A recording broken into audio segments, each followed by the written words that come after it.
Let's rock, baby.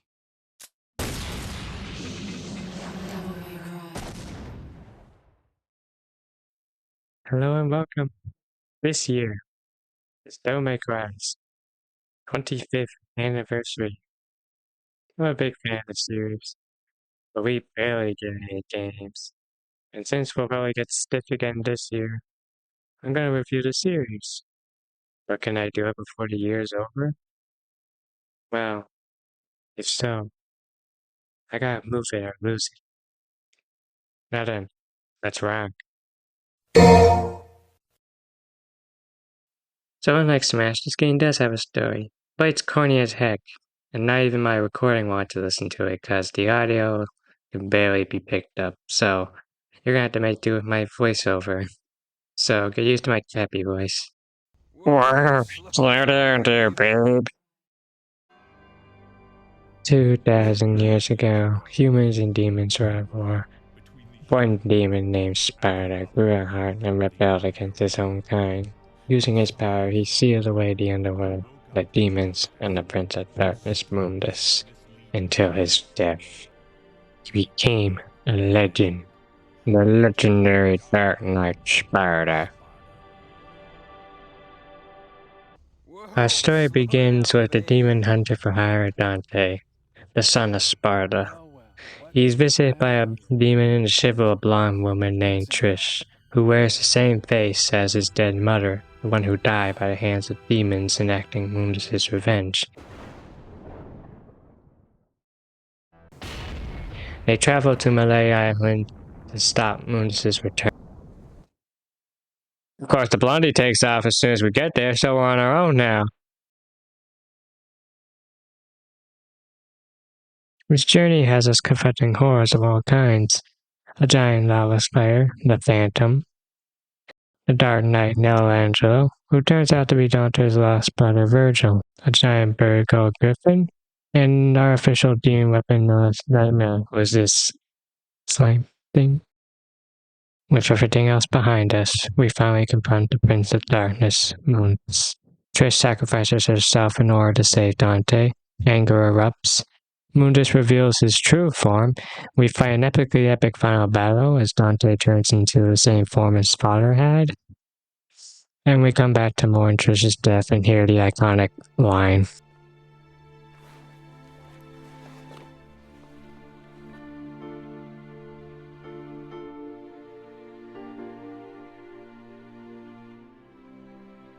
My mother risked her life for me. Now you too.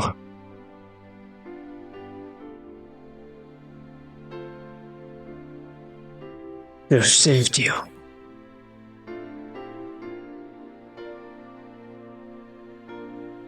Step into one of the dark sword light! I don't know why, but I kind of take this scene seriously. It's not to say this acting is good or anything, but I don't know.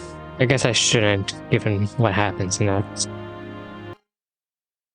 So first off, this fool leaves behind the Sparta as a tombstone for Trish. I understand why, but leaving behind such an important weapon in the underworld of all places is unwise, and frankly irresponsible. After the cliché escape before time runs out, Dante falls into a dead end. Whoa! Mundus comes back, revealing his true face. Trish comes back in a Deus Ex Machina fashion. Mundus is defeated. Then, after a second Deus Ex Machina in the form of the biplane that we found earlier, which was somehow fixed, they fly off into the sunshine saying the most painful, corny shit I've ever heard. The sky! So clear! So blue! The sky is fair and always be above everyone's head, no different. The overall story is fine, but it's a bit hard to stomach sometimes, with the worst parts being at the end. There's environmental lore that's pretty nice, but I won't be going into that since we don't have all day. Now then. Get ready, because we're going to be here for a while. In order to continue, let me get something out of the way first. I never really liked this game. Now, when I first played it, I was neutral towards it, until I heard rather glowing things about the game. This game's design is timeless. Dummies are well designed. That kind of thing. And of course the whole revolutionize the genre type thing. So upon hearing that, I thought, oh, that sounds great. So I went back and challenged the final two difficulties, and my neutral feelings turned into bitterness. But how come? I'll go into detail now, but I'll talk more about this little scenario later. Starting off, we move with traditional Y-axis movement. Yes, I have to say that. This was Resident Evil once. Your main weapon, the sword, has 3 combos, done by delaying the last input. You launch with high time and follow them up there by holding the button. And you can come back down with Helmbreaker. You can also dart forward with Stinger by clicking right stick, I think. You can swap to Ifrit, this weapon. You can shift rocky enemies and charge for more power. Do additives, or just blow up everything. Last but not least, we have the Sparta. Now you can be just like that. Its power is comparable to that of Double Trigger while disabling access to said feature. Most people would say it's useless, but not on this channel here. So bye bye weird thunder sword thing. Double Trigger is best used for Ifrit anyways at the time you get it. Moving on, we have our guns. Having an ivory for rapid fire can even juggle with them. Shotgun is strong up close obviously, and this cancel tech just start. Grenades are overpowered, made even stronger by rolling and backflipping. Nightmare Band lets you make laser light shows at the cost of your gauge. Combat features an all-new style meter. Its role is largely unnoticeable though, because you can play like an absolute bum and get stylish anyway, but this won't be the case in the future games. Level design is nice enough, though not all of them are winners, but that's life. Get over it. Also, some of these missions are really short for some reason. Just look at this.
Also, here's an unpopular opinion. I really enjoy the wire levels in this game. It makes me want to see a game made entirely like this. Now, this is the big one. The enemy lineup. These guys are fine enough, but I kept hearing how great they are. At first I thought, oh neat, I'll go back and see. Then after beating both hard and daunting most difficulties, I thought, oh wait a minute, what the hell is this? But why tell you when I can show you? I'll go through each one and share my thoughts. Marionettes are the typical goon you'll encounter often. They attack near and far, with one of those being a gun, but they fall over easily, so stinger or shotgun them. Thin scissors / scythes are able to ghost their way through walls, or just shotgun them till they die. They have no answer for it.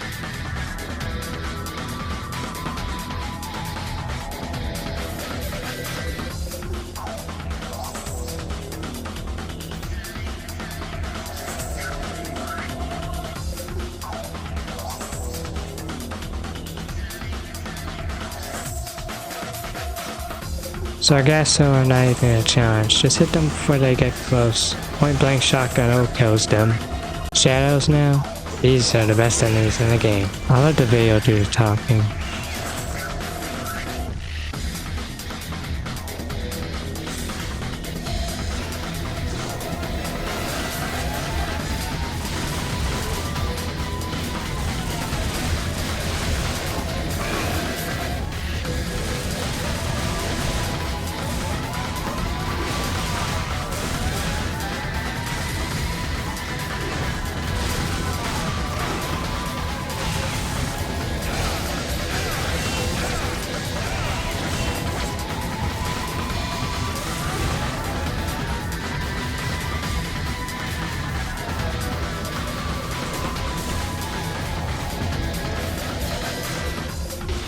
Bugs are nasty, gross, and very weak. Just shoot them with a shotgun.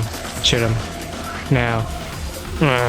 Death scissors is kinda annoying since you have the cage in your face. I just do my best to helmbreaker them. I swear the camera's the worst sometimes. Blades are supposedly the tough guys. There's even a supersized one. They're relentless and will pounce on you the chance they get. You can kill them fast by using helmbreaker on one on its stomach. But just fire away the grenade launcher. Easy come, easy go.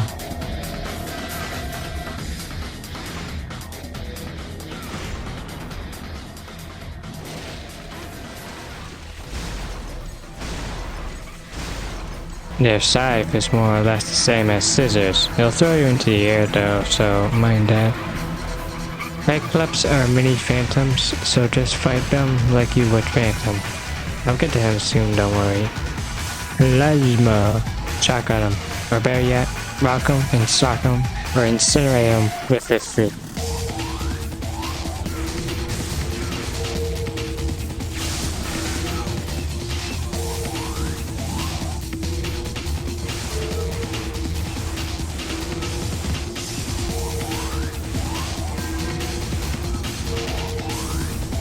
Frost. Similar to Blade, but more dangerous since they have a coat of ice and can regenerate with a swipe so fast it's almost unavoidable. Leaper is very effective on them, but aside from mirror dumping, they'll still fight back. Unless you use the Sparta.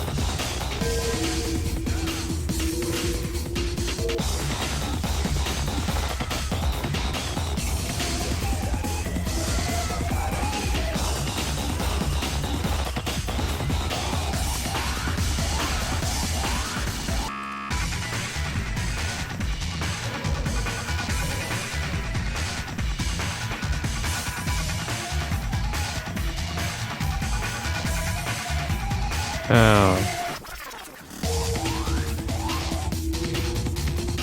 And last up, the nobodies. They're nobody special. Just shotgun, shotgun, shotgun.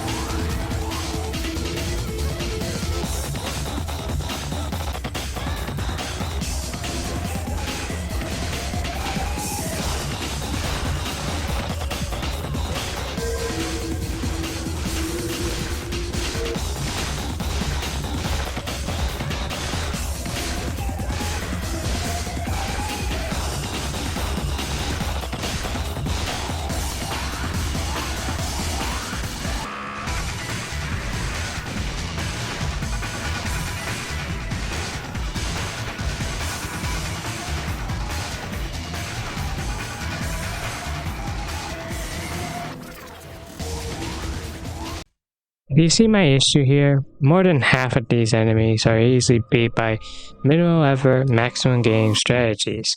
By moving around repeatedly, you can cancel a shotgun's recoil, removing a door bat. By rolling around or backflipping, even a grenade gun's recoil is obsolete. You're firing powerful AoE bombs constantly into the ground. Now I know what you're thinking. Why not avoid using those busted abilities? I could, but I'd be doing a challenge run of sorts, and that'll leave you thinking, I lost cause I held back.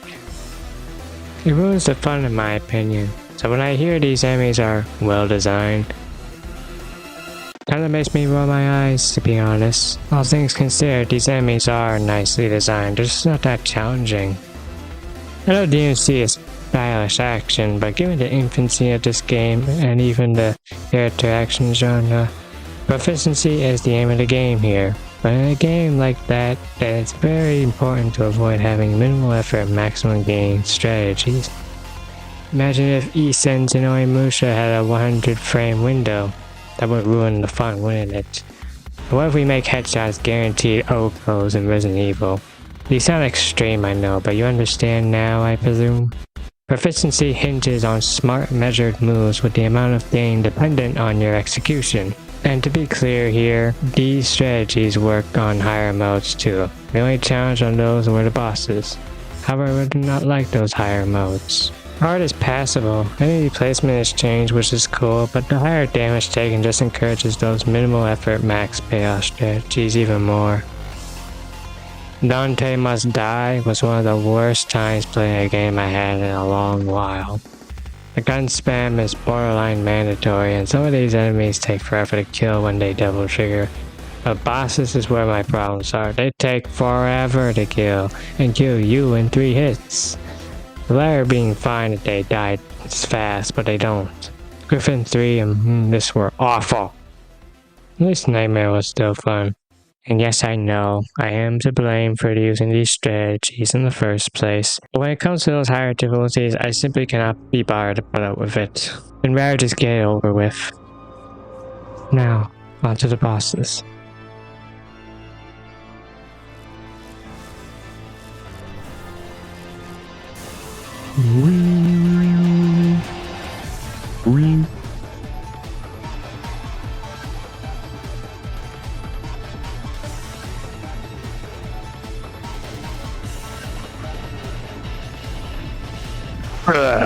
Another small one. I sense something a little bigger. What a disappointed cat. What a big surprise. I hope for you sake you got something inside that big body of yours. You dirty pathetic thing. I'll step on you like an ant.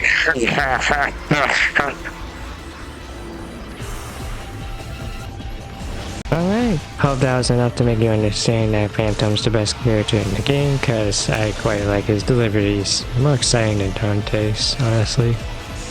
He'd be tough if you fight him like a careless fool, so don't do that. Instead, stand up in his face and step away when he attacks. Then stagger him in the face. Maybe twice. When he turns black, hammer away in double trigger form. Rinse and repeat, and you're done. Easy.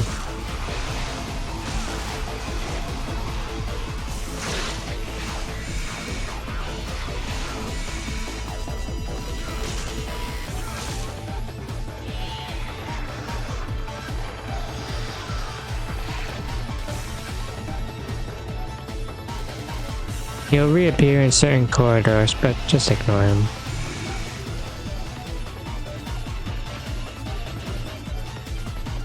Yippee! And then we get to fight him again, for real this time.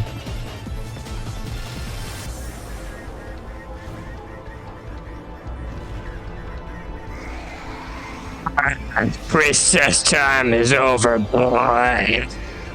Here, there's plenty of room to get real nasty. This time, there's no falling back. Finally, I was getting tired of playing your childish games. Sorry about that, I forgot to switch back. Anyways, try baiting him into repeatedly jumping on the glass in the center. Just watch.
This stinking hole was the last place I thought I'd find anyone with some.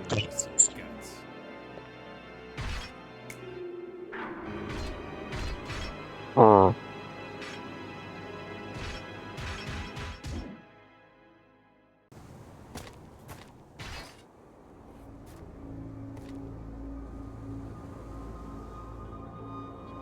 So here he is. Michelangelo is the most famous boss in the game. Accepting his invitation, we challenge him in the courtyard. He's really not too hard though, just wait for him to do a combo attack and punish him for it. When he starts blocking you, slip behind him and kick him in the posterior.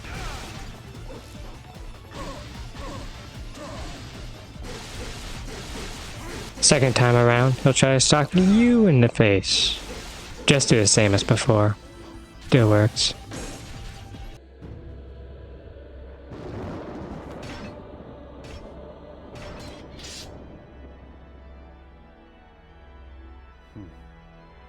I am with guts and honor. I like that. But it's a shame you serve Mundus.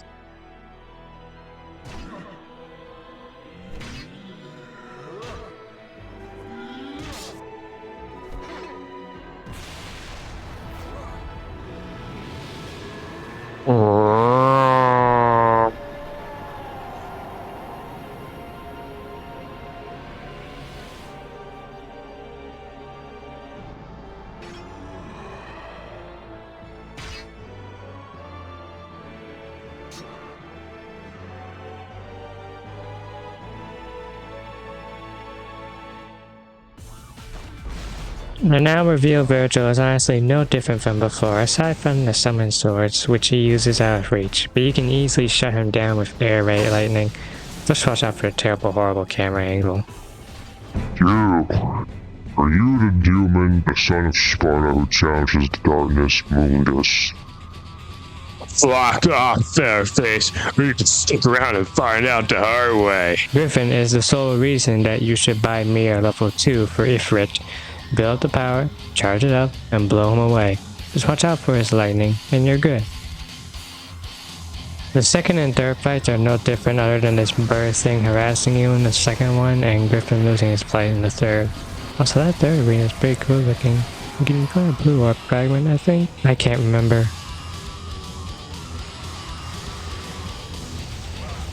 Nightmare is notorious among fans from what I've seen.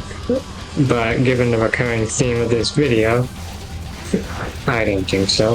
In fact, I think he's better than Michelangelo. Shocking, I know. So here's what you want to do. First, walk into a slime and get spirited away. You'll have to defeat all the Sargassos and defeat one of the previous bosses, who are thankfully weakened to escape and deal large damage to Nightmare. My gauntlet is likely a point contention with people, and I honestly feel kinda mixed on it myself.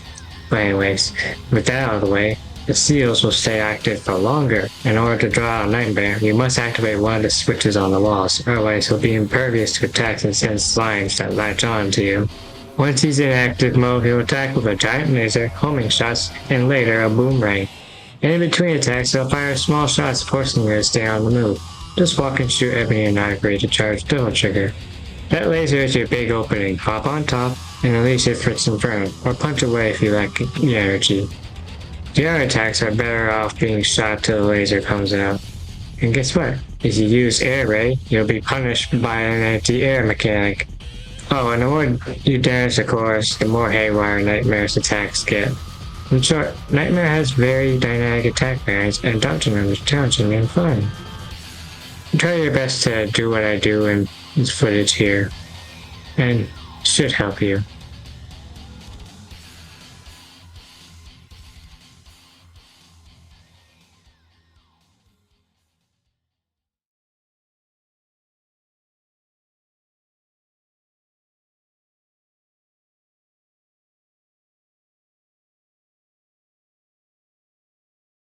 And finally, Moonless.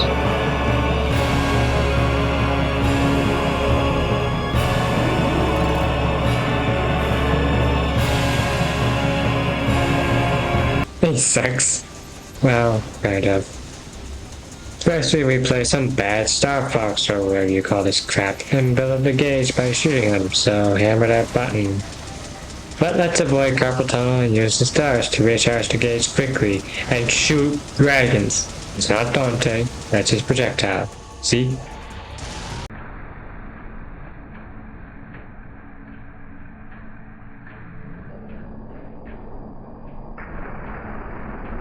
Anyways, moving on to phase 2 now. Phase 2, we're back on our feet, but we're gonna borrow a strategy from YouTube to put this guy down fast. Just use your double trigger or an untouchable if you're scared or on higher modes, and just hammer away at him until he goes down. By the way, lava can't deal a finishing blow. Did you know? Anyways, after that, we start running like mad to escape and then fall down a setting hole. Whoa! The Sword Loser comes back to take you with him. I'm not going anywhere. There's a place to go. Look around. This will be your burial ground as well. If you picked up that untouchable on the way here, use it now and beat him up. When Trish comes back, cause of course she's not dead, use your power to vanish Mundus. Just use a star or top a few times, so you can end this quickly. Jackpot!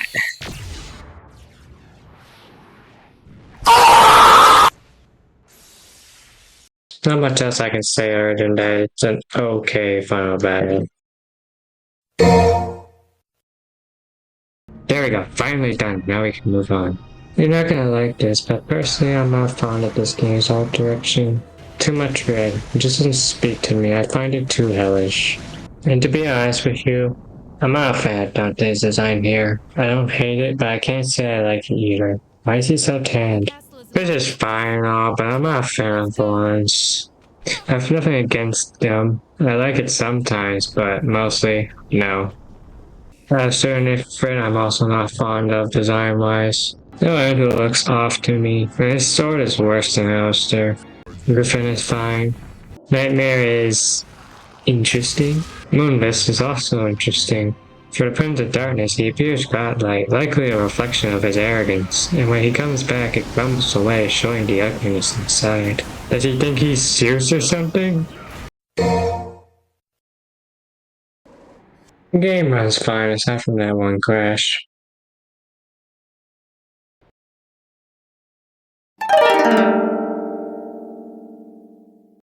And that concludes our review of Devil May Cry. It's fine, I guess. Now remember, I wasn't too keen on this game prior to my discovery of the guns being so overpowered. There's nothing more I can say than I just don't really care for this game.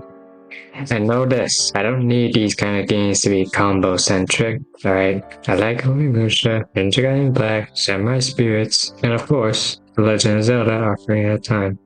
But let me say, I don't hate this game. I kinda enjoy getting the footage for this video. Still though, this game can't compete with the other PS2 games I've played. To sum it all up, the MC1 doesn't click with me. It's not for me. Oh well, I gave it a fair shot. Now I know for certain.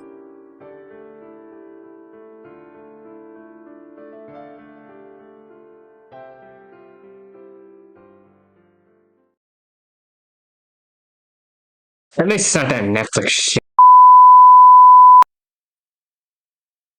I'm sorry I had to see that. But nonetheless, that's one game down. Will I be able to do the other 5? Hopefully. We're gonna be a bit more positive going forward, I guess. But Do share your thoughts, even if you're angry with me. But hopefully I'll see you again next time. Till then, cheers.